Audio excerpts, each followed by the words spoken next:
Sejahtera buat kita. 1 Korintus 7 ayat 18-19, apa kata Paulus? Jika seorang dipanggil dalam keadaan bersunat, apabila jika seorang dipanggil dalam keadaan bersunat, janganlah ia mau berusaha menyediakan tanda-tanda sunat itu. Dan apabila seorang dipanggil dalam keadaan tidak bersunat, janganlah ia mau bersunat. Sebab bersunat atau tidak bersunat tidak penting, kata Paulus. Yang penting mentaati hukum-hukum Allah. Justru menurut saya, kalau yang penting mentaati hukum-hukum Allah, justru harus sunat. Ya, kan? Tapi ada alasan orang Kristen menentukan sunat hati. Iya, padahal itu satu kekeliruan orang Kristen. Ya, saya kan mantan Kristen, ya saya tahu. Sunat hati itu bukan ajaran Yesus di ajaran perjanjian baru, tapi itu sudah ada sama-sama di perjanjian lama. Bisa dilihat di kitab Ulangan pasal 10 ayat 16. Sunatlah hatimu. Jadi ada dua perintah sunat. Sunat hati, sunat daging, yaitu potong kulit. Dan kemudian sunat hati. Sunat hati bukan berarti membersihkan hati, motong orang hati mati. Hanya membersihkan ya hati dari segala iri, dengki, sombong, takabur. Itu sunat hati. Jadi sunat hati ada perintah yang sama-sama tertulis dalam Taurat Musa. Sunat daging maupun sunat hati. Jadi bukan berarti dengan ada sunat hati terus sunat daging hilang. Itu tidak. Buktinya Yesus sudah sunat, ya kan? Ya. Jadi yang amalkan siapa? Kita juga umat Islam. Nah, bagaimana mau selamat? Ya, dijamin kita masuk surga sementara tidak diamalkan perintah Allah dan Yesus. Allah mengatakan bukan mati kok orang tidak bersunat. Mau selamat bagaimana? Mau masuk surga bagaimana? Ya kan? Kata Allah babi itu haram. Iya, kita haram, orang Islam haram, kan orang mereka malah makan. Kenapa makan? Karena Paulus yang mengatakan segala sesuatu halal. Ya, di kitab 1 Korintus 6 ayat 12. Segala sesuatu halal, kata Paulus. Yang diamalkan ajaran Paulus. Bagaimana masalahnya? Allah perintah haram, dia makan. Allah perintahkan sunat, dia nggak mau sunat. Bagaimana? Allah perintahkan masuk ibadah kuduskan hari Sabat, dia bikin hari Minggu. Bagaimana selamat? Ya kan? Jadi keselamatan itu tergantung amal perbuatannya. Bagaimana kita melakukan kehendak Allah, kata Yesus. Itu ya yang selamat. Bukan dijamin asal percaya sudah jamin masuk surga, enak banget. Kita juga semua umat Islam percaya kan, beriman kepada Yesus kok. Tapi bagaimana orang mengamalkan perintah Allah dan Yesus, itulah yang selamat. Itu menurut kata di Alkitab. Tapi itu kan sudah lalu. Kenapa? Karena ini Nabi Isa dengan Injilnya itu dia hanya untuk Bani Israel saja, bukan untuk seluruh dunia. Nah, tadi ada dikatakan ada ayat perintah ke seluruh dunia, betul. Tapi banyak juga perintah. Kata Yesus Matius 15 ayat 24, aku diutus hanya kepada domba-domba yang hilang dari umat Israel. Ada Matius 10 ayat 5 dan 6 kata Yesus kepada ke-12 muridnya. Ya, dia suruh silakan pergi kemana saja berdakwah. Tapi kata Yesus, jangan masuk ke dalam kota orang Samaria, melainkan pergilah kepada domba-domba yang hilang dari umat Israel. Hanya kepada umat Israel. Bahkan Injil ini hanya disebarkan hanya orang Israel. Bahkan di Indonesia dilarang beritakan Injil. Ada ya? Ada. Injil ini tidak boleh disebarkan di Asia. Yesus sendiri yang melarang, ada di Alkitab, di Injil. Oh lihat, Kisah 16 ayat 6 dan 7 ada. Mereka minta sama Nabi dan tanah Galatia, tapi Roh Yesus tidak, Roh Kudus Rasul Yesus tidak mengizinkan mereka. Ya. Kemudian mereka masuk ke daerah lain, artinya Roh Yesus tidak mengizinkan mereka untuk memberitakan Injil di Asia. Berarti memang Injil itu tidak boleh disebarkan di selain dari Bani Israel. Karena Nabi satu Yesus itu diutus hanya untuk Bani Israel. Banyak ayat dalam Al-Quran mengatakan Nabi Isa rasul untuk Bani Israel. Kalau ada yang seluruh dunia di Alkitab, ini berarti bertentangan. Di satu sisi dia bilang seluruh dunia, satu sisi kata Yesus dia diutusan untuk Bani Israel. Makanya Alkitab itu banyak sekali bertentangan. Kenapa? Karena Alkitab ini ditulis oleh 40 orang. Alkitab itu diwahyukan kepada 40 orang, sumbernya banyak, bukan hanya dari Allah. Sumbernya banyak, diwahyukan kepada 40 orang. Yang besar itu 40 orang. Beda dengan Quran, sumbernya satu diwahyukan kepada satu. Tapi Alkitab sumbernya banyak diwahyukan kepada 40 orang, maka wajar terjadi pertentangan di sana sini. Ya kan? Sehingga ke porsi nilainya sudah tidak jauh. Masalah Trinitas terakhir. Saya bawa Injilnya. Trinitas ini ada terus di catatan kaki sini, Yohanes 5 ayat 7 dan 8. Sebab ada 3 yang memberi saksian dalam surga, Bapa, Firman, dan Roh Kudus. Dan ketiganya adalah satu. Bapa, Firman, Roh Kudus, dan Bapa, Tuhan, Roh Kudus. Dan ketiga ada satu. Itu Trinitas. Ternyata mau Bapak boleh lihat di sini di catatan kaki, tapi Injil lama atau Injil sekarang nggak ada. Ayat yang dalam kurung Trinitas itu sebagai pasti tidak asli. Kalau tidak asli apa? Ya palsu. Itu terus dalam Injilnya sendiri. Masa bilang saya punya koleksi Alkitab terbanyak mungkin Jawa di Indonesia. Itu catatan kaki yang kuno-kuno saya punya.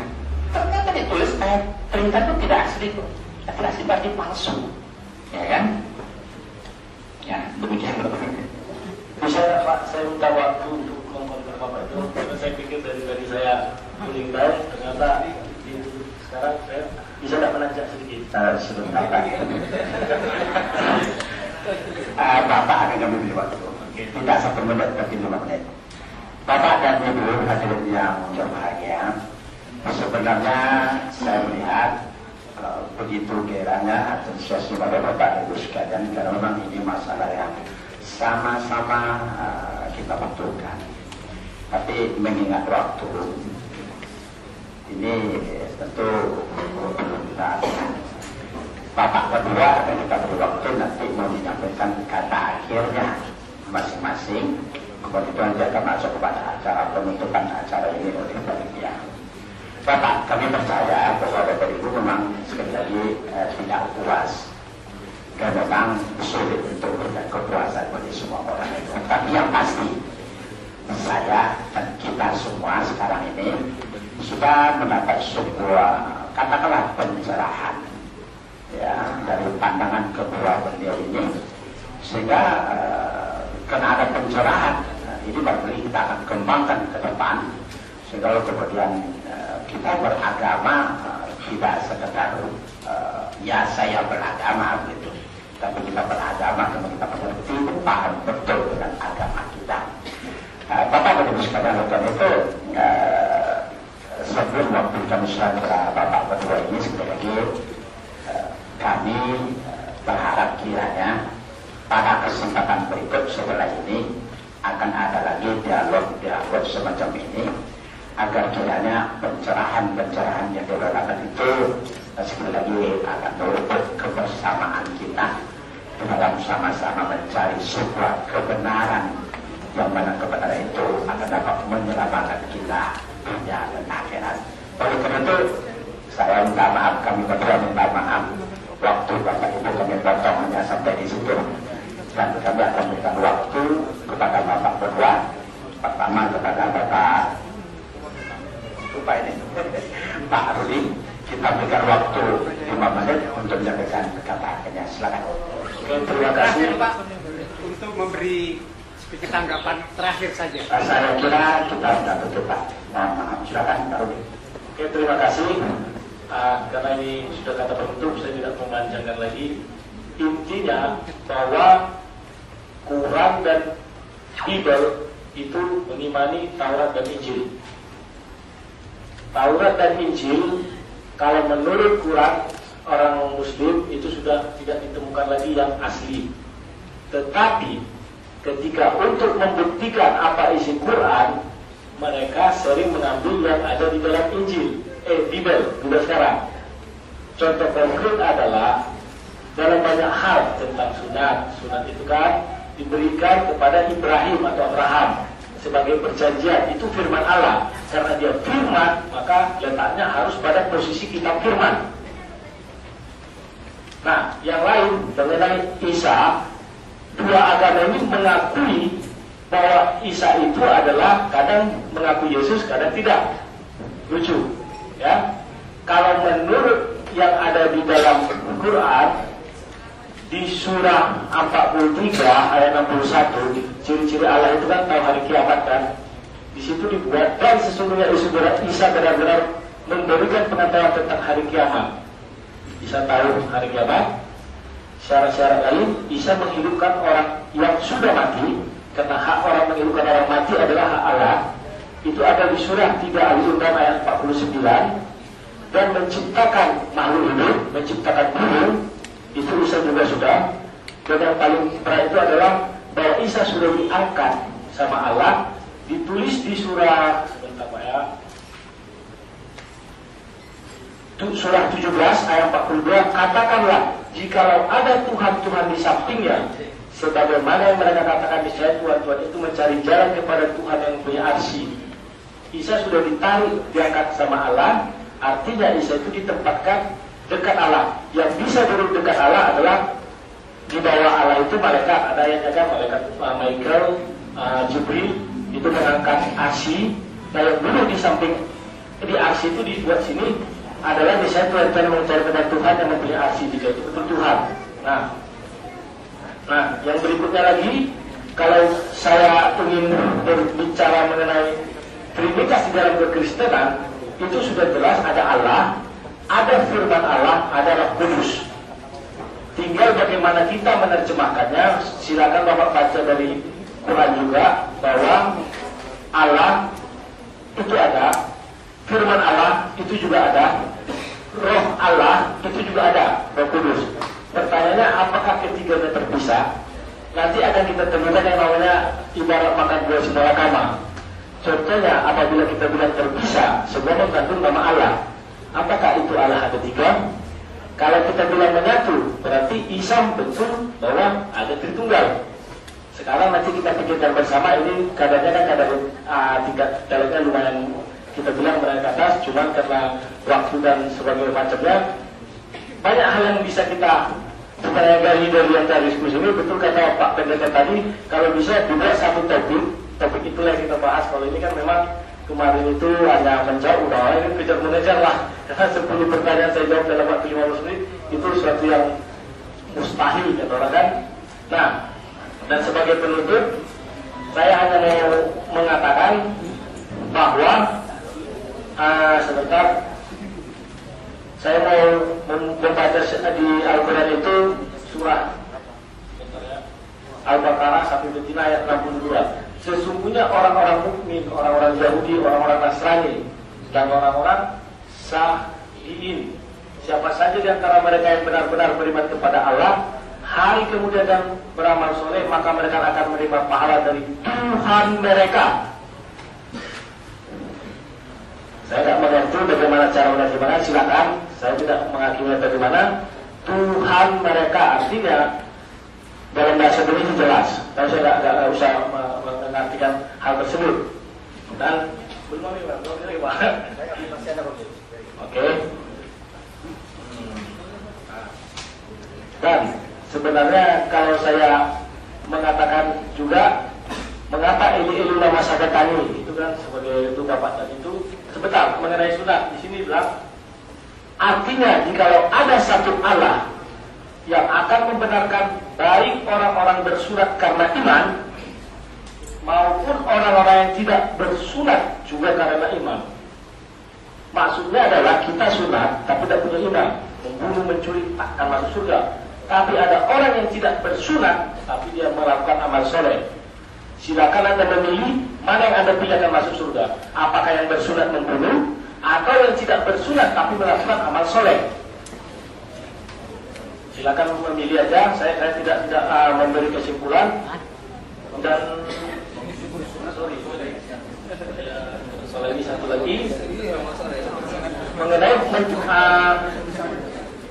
tentang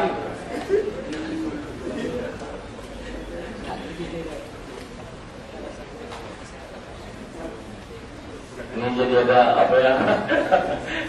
Ya kenapa sudah bisa lah tapi sudah. Nah, mengenai hal yang lain mengenai di Bible ini ada Eli lama sabatani. Allahku mengapa engkau meninggalkan aku? Itu kan kata Yesus. Yesus mengatakan begitu kenapa? Bahwa Allah akan meninggalkan daging. Karena untuk ke surga adalah roh. Maka yang ditinggalkan itu daging, bukan Yesusnya.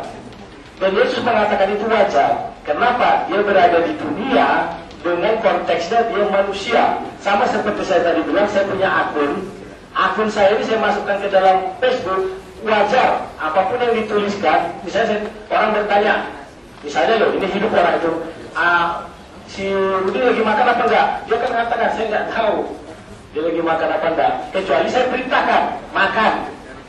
Maka akun saya itu akan mengatakan makan. Nah, itulah dua dunia yang berbeda. Tapi kalau kita mengakui bahwa Allah itu serba maha, apapun bisa dilakukannya. Sebab sebentar ini terakhir waktu Bapak berbicara. Iya, sebentar tadi Surah Maryam ayat 17. Maka ia mengadakan tabir melindungi diri mereka lalu mengutus roh kami kepadanya, maka ia menjelma di hadapannya dalam bentuk manusia sempurna. Ternyata Allah bisa mengutus roh Allah untuk menjadi wujud manusia sempurna. Terima kasih lebih petunjuk dari saya. Semoga ini bisa jadi ke depan lebih bagus lagi, Pak. Cuman ya udah, nggak apa-apa. Terima kasih. Baik, terima kasih. Selanjutnya kita buka waktu Pak Pemimpin Pak. Sangat baik. Saya kadang-kadang agak bingung juga menanggapi beliau ini, karena kemana-mana itu kadang-kadang keluar konteks dan ditanya lain-lain jawabannya. Seperti tadi beliau mengatakan apa tadi, Pak? Iya, Pak, sebentar ya. Tadi ia mengatakan surat Al-43, surat Al-Zukhruf ayat 61. Nabi Isa kan tahu tentang kiamat, sementara yang tahu tentang kiamat Tuhan. Berarti Nabi Isa Tuhan, gitu kan sebenarnya kan? Nah, surat 43, 61. Wa innahu la ilmu lisaati fala tamtaruna biha, ya. Wa innahu la ilmu lisaati fala tamtaruna biha wa tabi'uni hadza siratul mustaqim. Dan sesungguhnya dia Isa adalah suatu tanda bagi kiamat, maka janganlah kamu ragu-ragu tentang kiamat itu, dan ikutilah aku, inilah jalan yang lurus. Dia menerjemahkan ini seenaknya saja. Ya kan? Saya ada tahu yang saya menerjemahkan loh. Saya ambil dari internet. Internet. Dan di sini Nabi Isa itu setengah nama Al-Quran lainnya. Kita mohon hadirin untuk tenang. Ya, termasuk begini.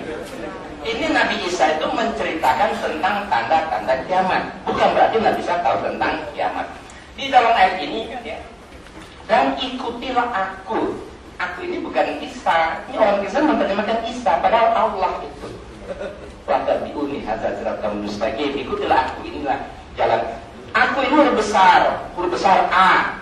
Ku, berarti kembali kepada Allah. Mekanisme penulisan Injil dan Alkitab itu beda. Mereka menerjemahkan sesuai dengan Bible. Kalau Bible, Yesus, Roh Kudus, Tuhan, dia yang engkau, semuanya huruf besar, walaupun dia di tengah. Tapi Quran tidak.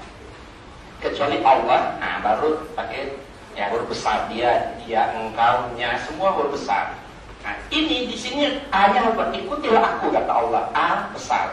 Dia menerima ikutilah Yesus, karena aku ini Allah. Nah, itu kekeliruan mereka sebenarnya menerjemahkan. Jadi dengan kesimpulan seperti itu, Yesus mengajar tahu tentang kiamat katanya. Terus sementara Allah yang tahu kiamat, berarti Yesus itu Allah. Padahal di Injilnya sendiri mengatakan Yesus mengaku dia tidak tahu tentang kiamat. Wajar. Konteksnya Yesus adalah manusia, wajar. Wajar. Sama dengan kita punya akun, sudah saya terangkan tadi kan. Kalau ditanya tentang ini wajar. Markus 30 ayat 23, Matius 24 ayat 32. Yesus mengaku dengan jujur tentang hari dan saat itu, maksudnya kiamat. Tidak ada seorang pun yang tahu, malaikat tidak tahu, anak pun, maksudnya dia di sini tidak tahu, hanya Allah. Jadi kiamat itu kata Yesus menurut Injil hanya Allah yang tahu, dia nggak tahu. Nah, malaikat punya Al-Quran diambil. Kata Yesus, kiamat berarti Yesus itu Allah ini. Makanya hati-hati sekali menerjemahkan Quran.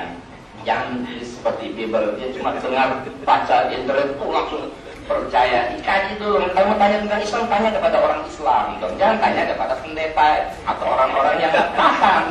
Jadi,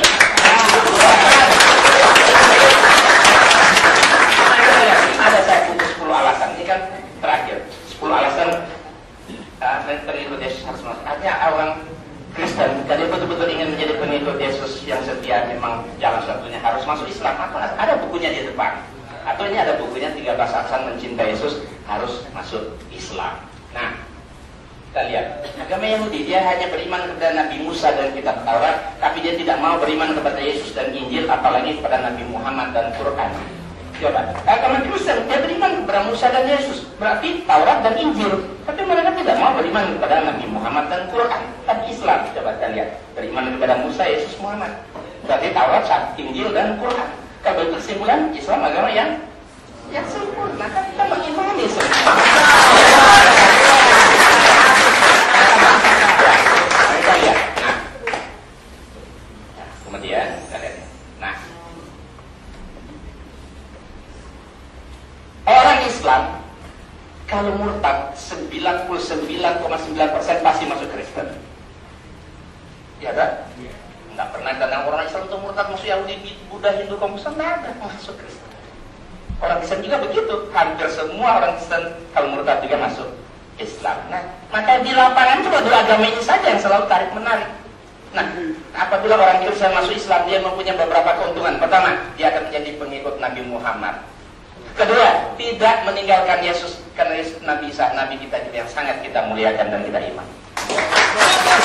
Soalnya orang Kristen kalau mau masuk Islam, mereka berdosa. Aduh, nanti meninggalkan Yesus sudah begitu baik, bahkan rela mati disalib untuk menebus mereka. Kok tega amat mau ditinggal?